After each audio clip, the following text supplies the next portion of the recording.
Vamos a ver más adelante. Ahora, un tema que en las últimas semanas ha generado polémica porque ha habido mucha queja en relación a los cobros y costos de los recibos de luz en nuestras ciudades, en nuestro país, y se han hecho explicaciones varias señalando que han tomado una metodología, como no podían ir a medir los niveles de consumo de luz, lo han hecho en promedio, pero ha llegado cada recibo con 3 o 4 veces más de lo que usualmente pagaban.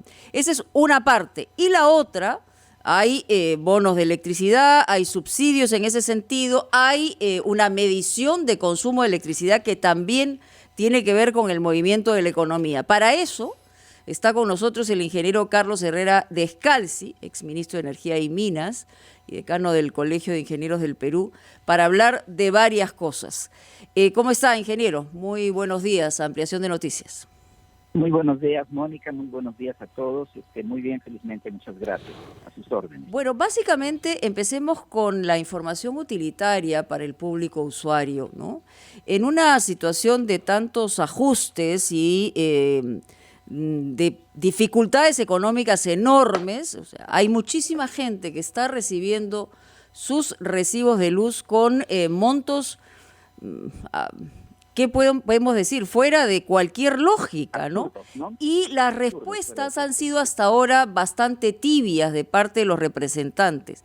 ¿Qué hacer frente a esto? Bueno, las medidas que ha tomado SINER, ¿no?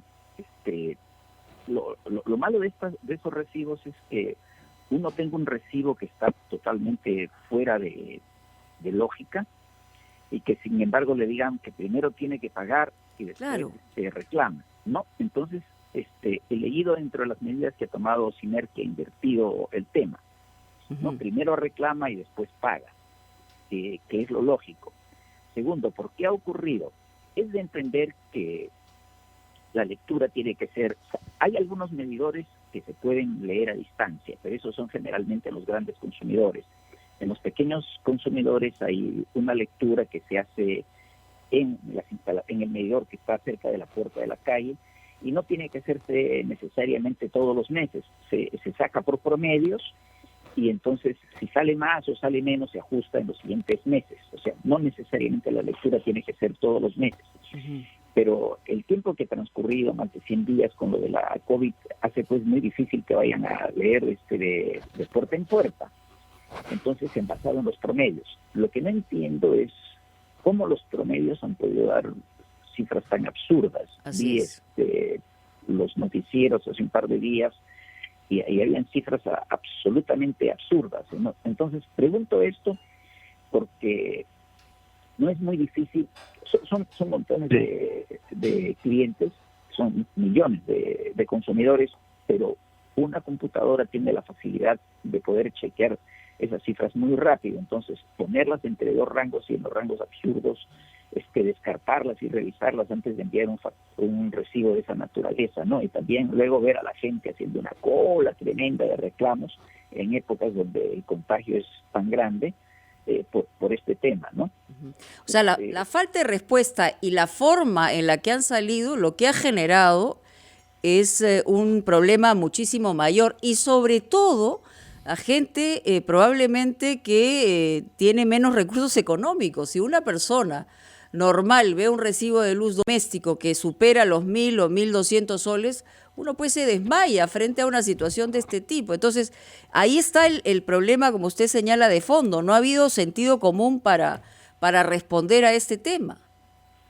Y también una cosa que es importante de ver, yo presencié hace un par de semanas ya, invitado por un congresista, una audiencia de este tipo webinar, donde personas de Moquegua reclamaban por los montos de las tarifas tan altas que les había ocurrido, ¿no? Entonces, hay una explicación técnica que va en el sentido de que son personas que se quedan sin salir y cuando uno se queda sin salir tiene que acudir mucho más a la televisión, está mucho más atento a las noticias, al televisor, hay más luces, etcétera, el consumo aumenta, ¿no? De hecho, en este tiempo bajó mucho el consumo industrial y subió algo el consumo residencial.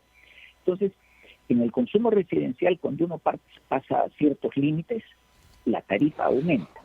Es decir, los 30 primeros kilowatts-hora son más baratos que los que siguen y esos son más baratos que los que siguen. Ujú. Entonces, no solamente el mayor consumo significa mayor costo por mayor consumo, sino un segundo elemento de componente de costos que es mayor tarifa en ese mayor consumo.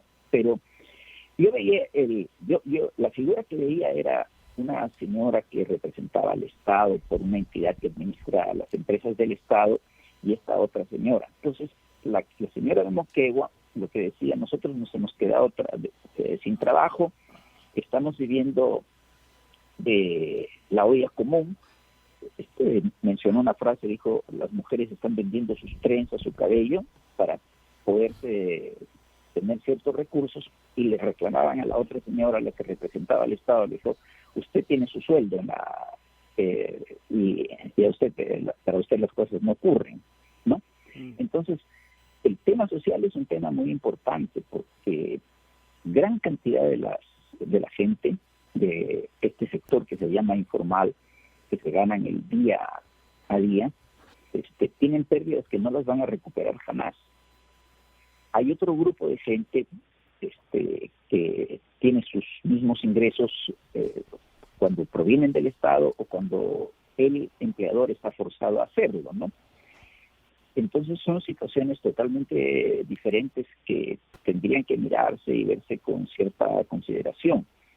Porque por otro lado, el sector eléctrico también necesita los recursos. Sin los recursos no puede operar. Es un tema delicado, no es un tema de tan corto plazo, y en algunos casos creo yo que requiere una mirada profunda a cómo está el sector, a la Ingeniero situación, Descalzi. cómo se manejan las tarifas. Sí, por favor. Ingeniero, buenos días, ¿cómo está? Yo quería consultarle respecto a este bono electricidad, el que se ha implementado por parte del gobierno. ¿Cómo lo evalúa usted en cuanto a su alcance y su eficacia? ¿Ha llegado correctamente a la población más necesitada? ¿Ha tenido los efectos que el gobierno buscaba desde un comienzo? Permítanos, por favor, un minuto para irnos a la pausa y luego usted, por favor, nos responde esta consulta. Vamos.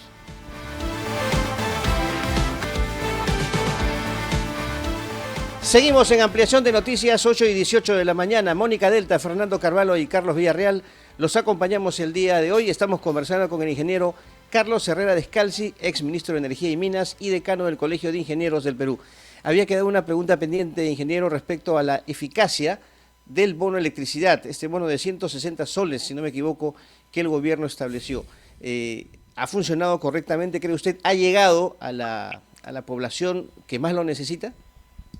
O sea, debiera haberlo hecho. ¿Por qué él debiera? Ya que no he visto los resultados. Primero porque el bono es automático, o sea, no es dinero que se le da a la persona. El bono es dinero que se descuenta en el recibo. Es decir, a la persona, a mí no me ha llegado, así que no estoy tampoco en el segmento de consumidores a los que les llega esto, pero al que le haya llegado, tiene que haberle llegado indicándole cuánto ha sido el consumo real, restándole el subsidio y entonces cuánto paga como neto. El subsidio lo que han puesto son 160 soles, pero en el decreto que establece ese subsidio habla que es el periodo de marzo del 2020 a diciembre del 2020, esto es 10 meses. Y si son 160 soles en 10 meses, 16 soles por mes. Más o menos, la persona que consume 125 kilowatts-hora por mes, el subsidio alcanza a las personas que consumen hasta ese rango. Paga unos 70 soles al mes, según las cifras de Ocinermin. Entonces quiere decir que el que consume unos 30 kilowatts-hora por mes paga 16 soles. Es decir, están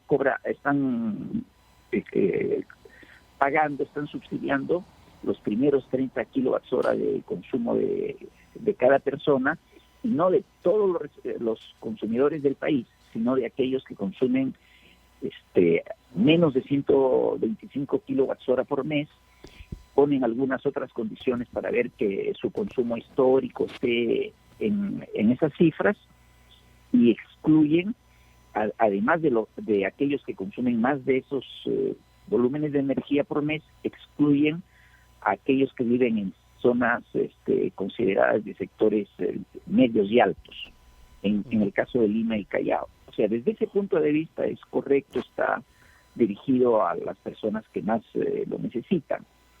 La cifra 30 kilowatts-hora por mes, o sea, 16 soles por mes en un recibo de 70 soles es importante, pero el crecimiento de la demanda durante este periodo puede hacer que esa cifra no sea tan importante, ¿no?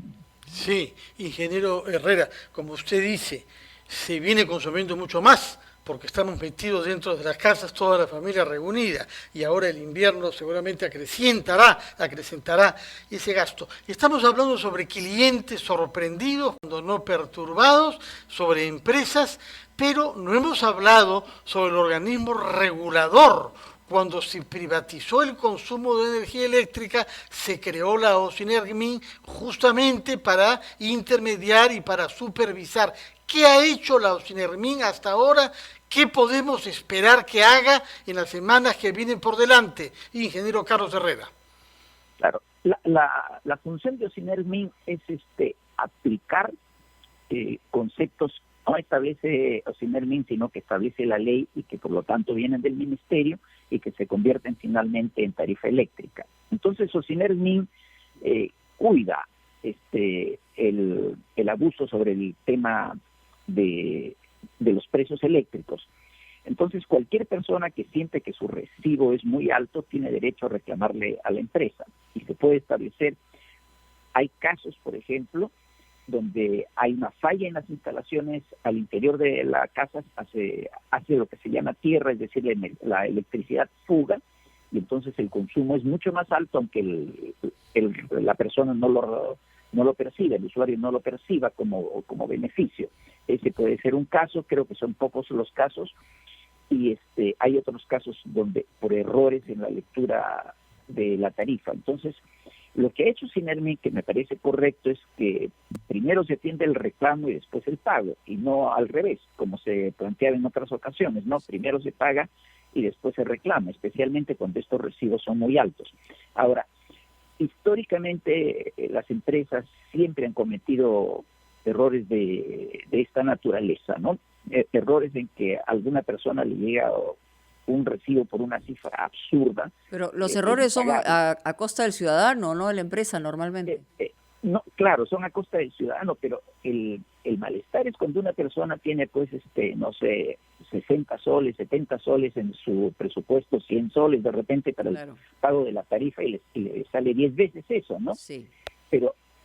Pero allí, por eso me extraña lo que ha ocurrido con las empresas, porque allí los propios sistemas de facturación tienen, o por lo menos tienen la capacidad de poderlo hacer, de medir las facturaciones históricas, compararla con la última facturación y si excede cierto rango, detenerla, para que la persona del ciudadano no tenga que pasar ese mal momento, ¿no? Así es. Y somos enormemente dependientes de la electricidad. El mundo actual sería imposible sin la electricidad.